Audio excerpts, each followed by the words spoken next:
Llegan a ver, buenas tardes, ¿llegan a ver la pantalla? Sí, doctor. Doctor, sí se ve, doctor. Ya, vamos a pericarditis.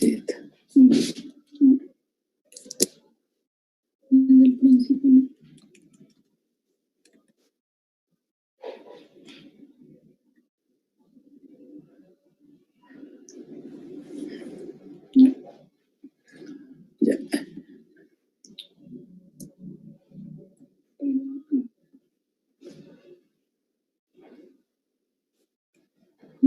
Sigue tú. Ya, vamos a ver ahora, buenas tardes.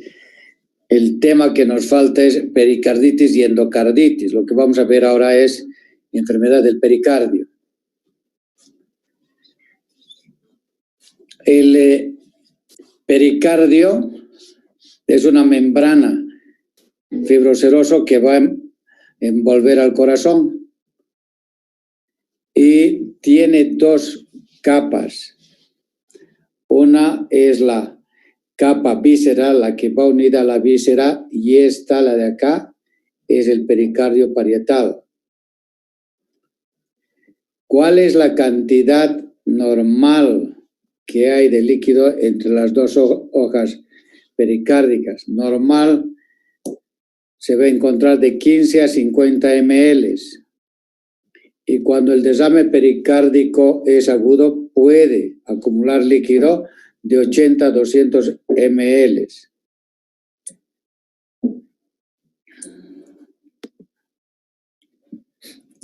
Dentro de las enfermedades del pericardio van a tener la pericarditis aguda, desame pericárdico, taponamiento cardíaco y pericarditis constrictiva.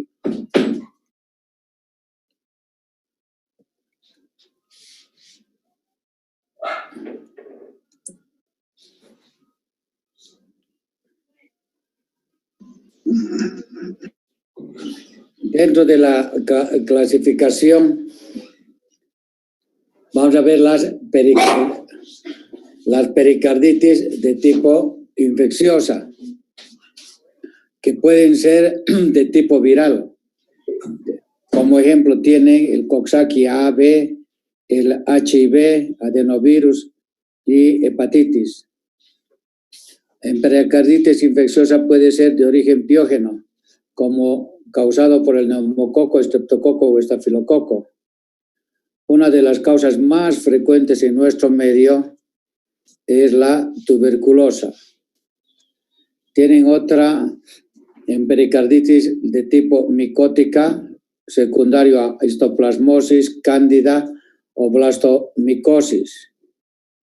Y entre otras etiologías van a tener la sifilítica. ¿Cuáles son las pericarditis de tipo no infecciosa? O sea, en la clasificación por la etiología van a tener pericarditis infecciosa y no infecciosa. En la no infecciosa tienen ustedes el infarto agudo de miocardio. 1. Pacientes con insuficiencia renal crónica o aguda, pacientes que tienen uremia, pacientes con neoplasia.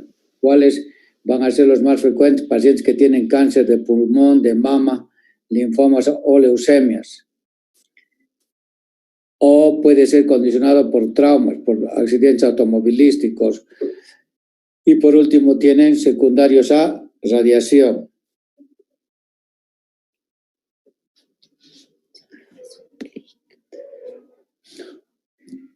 Ahora bien, el tercer tipo son pericarditis posiblemente relacionadas con hipersensibilidad o autoinmunes. Dentro de ellas ustedes recordarán cuando vimos fiebre reumática, y en la fiebre reumática comentábamos, va a haber pancarditis, ¿verdad? Endocarditis, miocarditis, pericarditis. Entonces una de las causas es la fiebre reumática. 2, colagenopatías, lupus, artritis reumatoidea, espondilitis anquilosante. tiene la enfermedad granulomatosa de Wegener, pacientes que tienen esclerodermia. Y ya hay fármacos que pueden producir derrame pericárdico, tal como la hidralazina, la fenitoína o la isoniazida. Y tienen acá el síndrome de Dressler, que es en pacientes que han tenido infarto agudo de miocardio.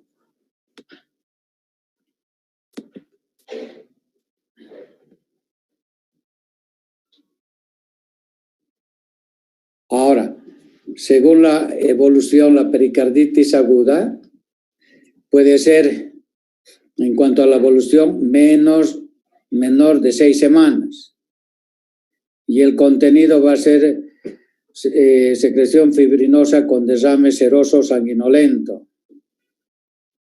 O puede ser pericarditis subaguda cuando el tiempo más o menos es duración de 6 semanas a 6 meses. Y este puede condicionar derrame y puede producir constricción. Y por último, las pericarditis crónicas, las que duran más de 6 meses y que puede condicionar pericarditis constrictiva con derrame o puede ser adhesiva. ¿Cuál es el cuadro clínico?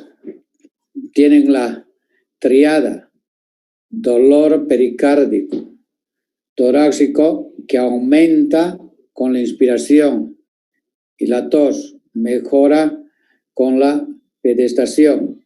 2. El roce pericárdico es el signo patognomónico que se caracteriza por ser de un tono alto, rasposo y áspero, como si estuvieran estrujando ustedes un cuero. Ya se puede oír durante la expiración, con el paciente sentado en el borde parasternal izquierdo. Y obviamente, si hay líquido, ¿cómo va a estar los ruidos cardíacos? Van a estar disminuidos. O puede presentar el paciente fiebre, que es común, pero no es constante. Entonces, pasando, ¿cómo hacen el diagnóstico de pericarditis? Dolor pericárdico, roce pericárdico y fiebre. Si les voy a preguntar cuál es la tríada de la pericarditis, ya tienen ahí la respuesta. En el electrocardiograma, ¿qué es lo que ustedes van a encontrar? Cuando son los primeros días, hasta las 2 semanas, van a tener elevación del segmento ST. Están viendo el cursor, ¿verdad? ¿Llegan a ver? Sí, doctor. Sí, doctor. Muy bien. Esta es la elevación del segmento ST, el de acá. Elevación del segmento ST. Y va a tener depresión del intervalo PR. Arriba del 50% de los pacientes con síntomas no muestran cambios en el electrocardiograma. En el estadio 1. En el estadio 2, cuando es más de 2 semanas, el segmento ST regresa a la línea basal y la onda se va a aplanar. En el estadio 3, después de 2 a 3 semanas, durante varias semanas, hay inversión de la onda T. Inversión de la onda T. Y acá vean la onda T negativa, onda T negativa, onda T negativa, onda T negativa. Si se fijaban en el primero antes de las 2 semanas, casi es completamente normal la onda T, solamente hay supradesnivel del segmento ST. Y en el estadio 4, el electrocardiograma puede durar hasta varios meses en relación a la evolución de los cambios de repolarización. Ver cómo está la onda T. Puede durarles meses. En la radiografía del tórax depende del desame. Si el desame es mínimo, si tiene 80, 100 cc, no va a haber cambio significativo, no va a encontrar cardiomegalia. ¿Ya? Pero si el contenido dentro de las 2 hojas pericárdicas es más de 300, 400, 800 o 1000, obviamente van a tener cardiomegalia con signos de congestión venocapilar pulmonar. Ven acá la silueta cardíaca, acá tiene cardiomegalia.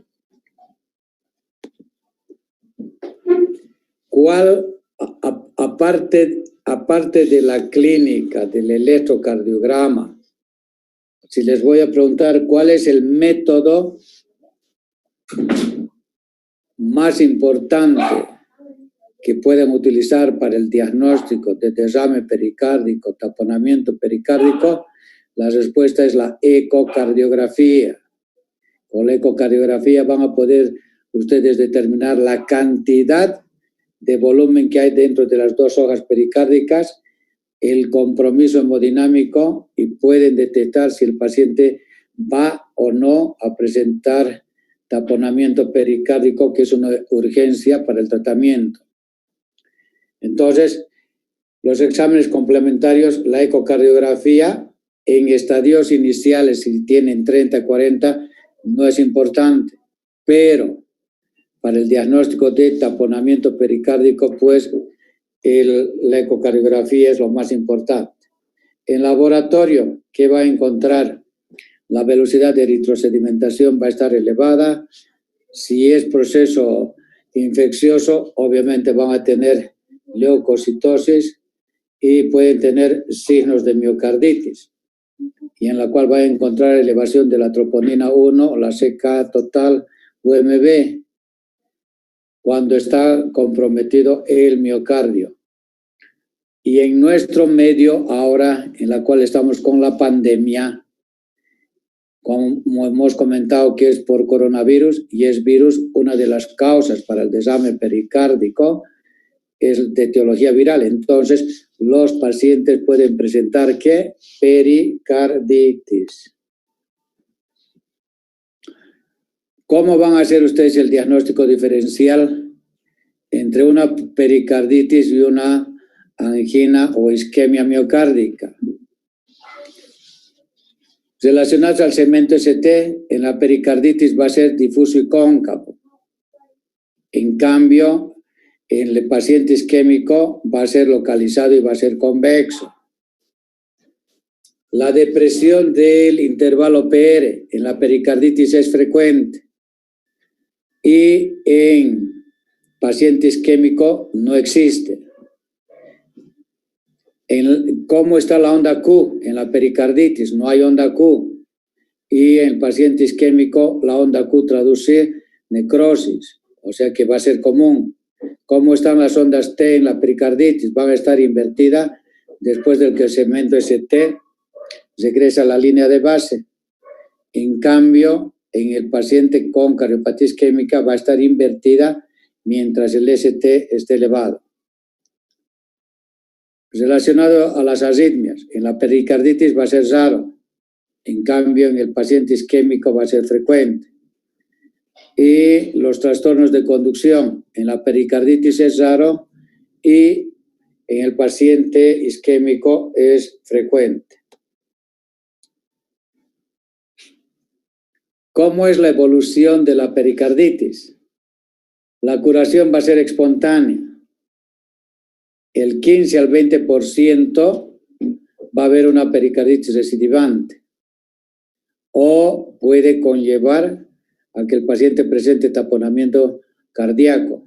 Y por último, lo más complejo va a ser que haya constricción pericárdica crónica, la pericarditis crónica. ¿Cuál va a ser el tratamiento? Entonces, le indicarán ustedes al paciente reposo y le darán aspirina, ácido acetil salicílico, 500 miligramos cada 6 horas. Vale decir, 4 tabletitas.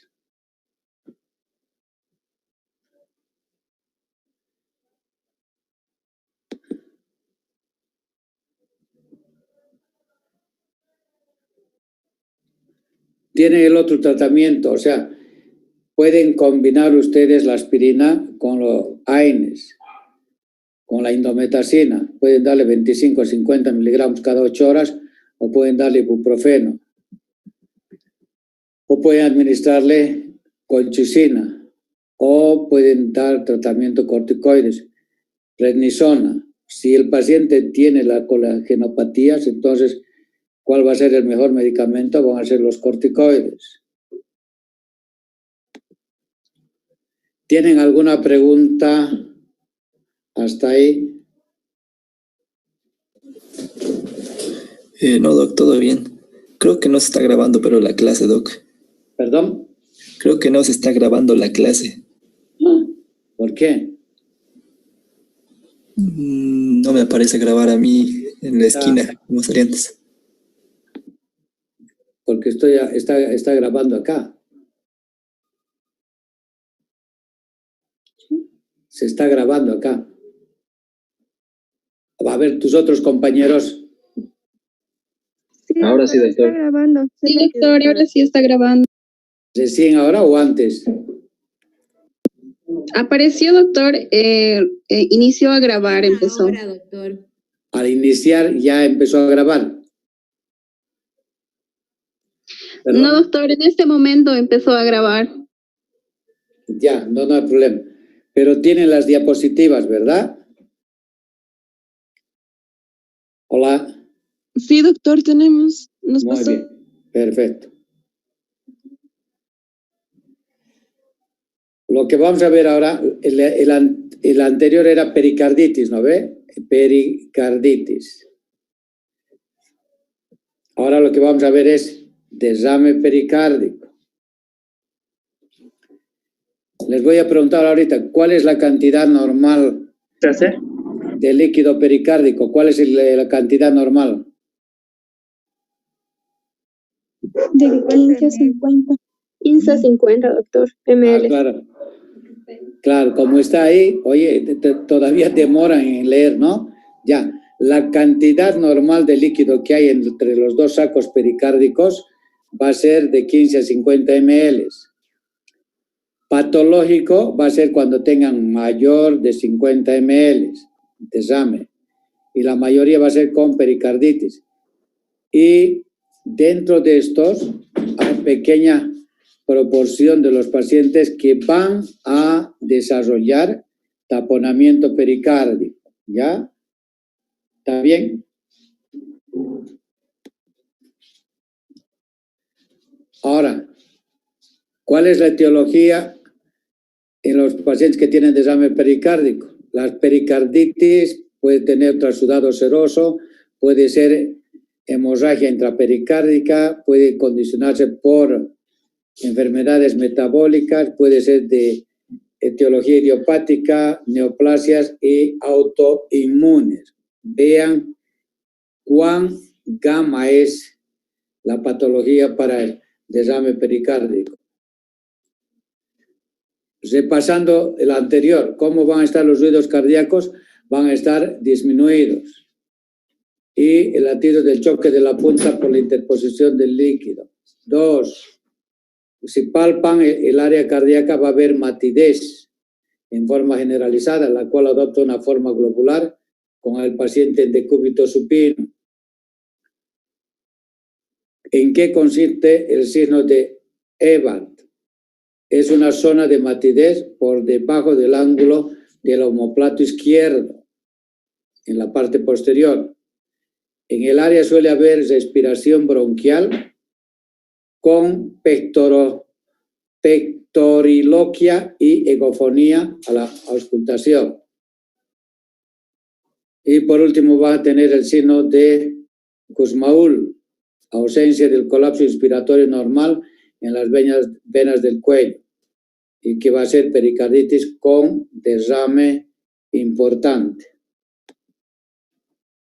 Ahora, si comparan la anterior radiografía con la actual, vean el de acá, la gran silueta cardíaca, y si vuelcan la radiografía, van a tener como si fuera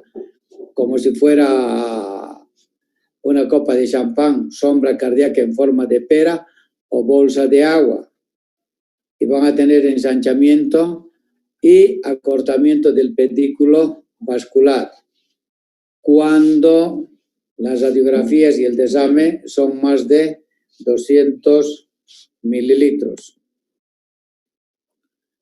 Ahora, al comienzo comentábamos, en la pericarditis la ecocardiografía no es de mucha utilidad porque les va a dar cantidades 30, 50, 80 ml, pero ya en estos pacientes el ecocardiograma, el estudio ecocardiográfico va a ser eficaz, sensible, específico y sencillo.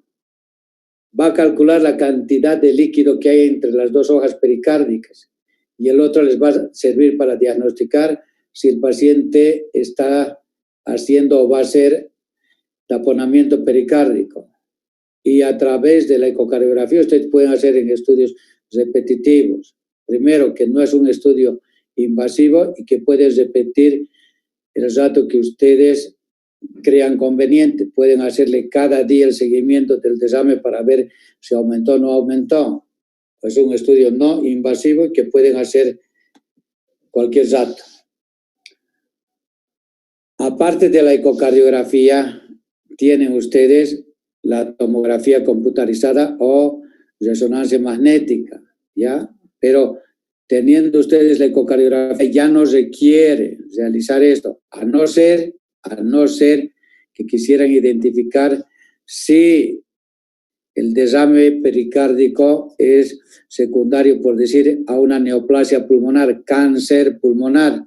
Entonces ustedes van a tener el diagnóstico secundario a qué es metástasis de sea pulmonar que esté invadiendo el pericardio, sea de mama que esté invadiendo el pericardio. Entonces a través de la tomografía ustedes pueden determinar también si es primario o es secundario. En el electrocardiograma van a tener amplitud del complejo QRS y el voltaje. Escuchen bien acá en lo que dice el electrocardiograma. Cuando hacen ustedes la sumatoria de D1, D2, D3, la R tiene que ser mayor de 1.5 milivoltios. En desame pericárdico o taponamiento, la sumatoria de R en derivación de 1, R en derivación de 2, R en derivación de 3, no va a pasar de 15 cuadraditos, o sea, 1.5 milivoltios.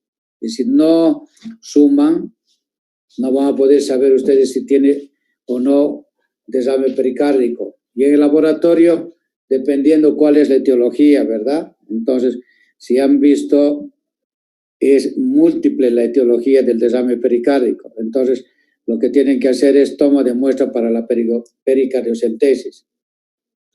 Cuando ustedes drenan o evacúan líquido sanguinolento, escuchen bien, líquido sanguinolento, ustedes pueden decir en nuestro medio que es por tuberculosis o tumores. Si han hecho la pericardiocentesis y han evacuado ustedes líquido sanguinolento, dicen tuberculosis o tumores. El pronóstico pues va a ser variable dependiendo de la etiología. El 28% de la pericarditis aguda con desame cursa con taponamiento pericárdico. El resto va a evolucionar satisfactoriamente dependiendo cuál es la etiología. El desame pericárdico crónico masivo idiopático se complica con taponamiento en cualquier momento.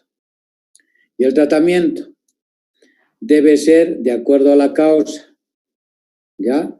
Uno, si tienen la etiología, entonces la evacuación, si no tiene compromiso hemodinámico, obviamente no se aconseja.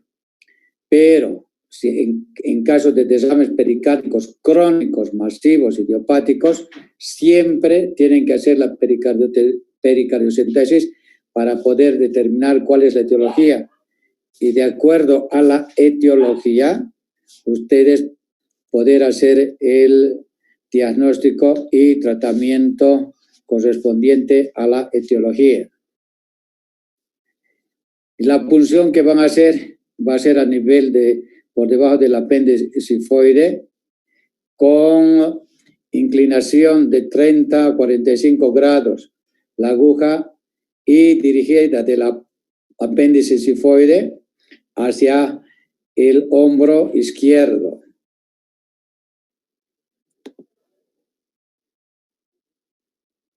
¿Tienen alguna pregunta?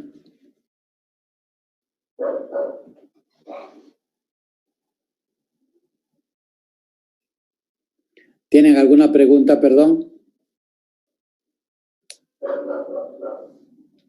No, doctor. No. Entonces ahora les voy a preguntar, pues entonces como no tienen preguntas.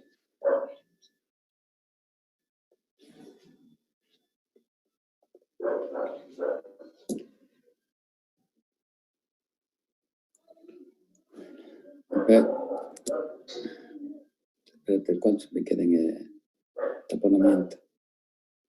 Son del 27 al 47. Ya.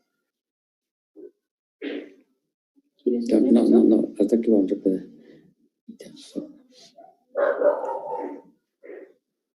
¿Qué quieres preguntar? No, no, no. ¿No?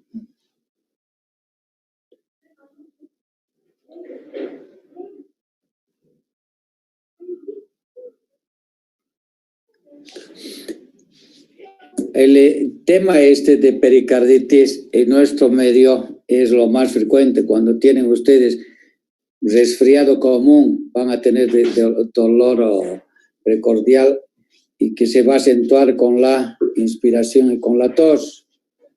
Como han visto, múltiples etiologías que puede conllevar a la pericarditis, ¿verdad? Después tiene el desame pericárdico y el día de mañana vamos a ver nosotros taponamiento pericárdico, secundario a los problemas que hemos comentado. Dentro de las patologías en nuestro medio, lo más frecuente, ¿cuál va a ser? Va a ser la de tipo viral. 1, 2, pacientes de tipo infeccioso. ¿Y cuál va a ser? La tuberculosis. Hoy en día casi ya nosotros ya no vemos los pacientes que tienen diabetes y van a presentar nefropatía diabética e insuficiencia renal. Antes de las hemodiálisis era muy frecuente ver pacientes con desastre pericárdico y que llegaba hasta el taponamiento cardíaco. En cambio, hoy en día ya tiene, o sea, es una patología en la cual es muy difícil que el paciente hoy en día con insuficiencia renal llegue a presentar taponamiento pericárdico. La causa más común, lo que les decía, es tuberculosis o pueden ser cáncer de mama, cáncer pulmonar, pacientes que son irradiados, las pericarditis actínicas. ¿Tienen alguna pregunta?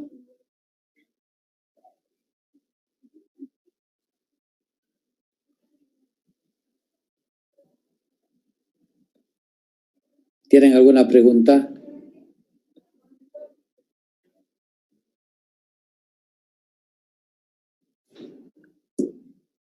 Jóvenes, ¿se han dormido parece? ¿O están almorzando?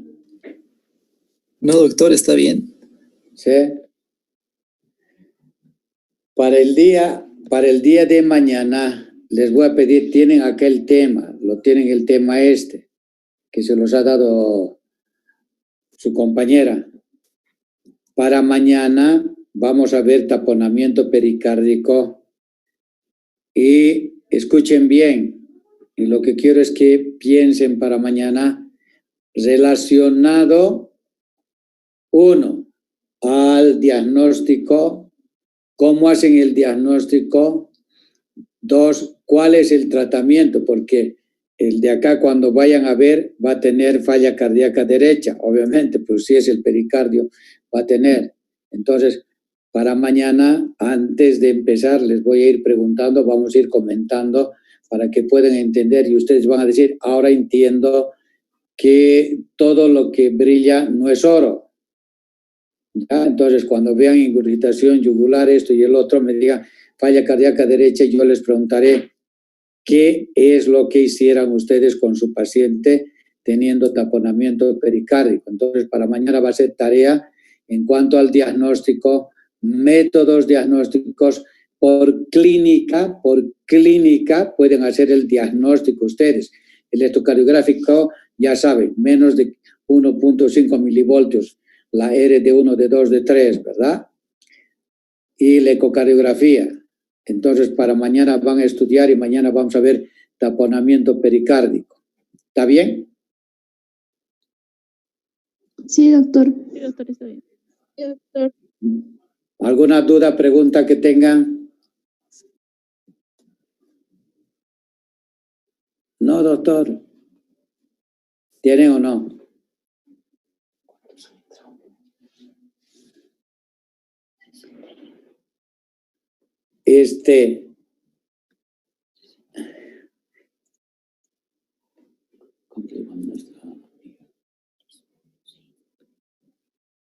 ¿Alguna pregunta o nada?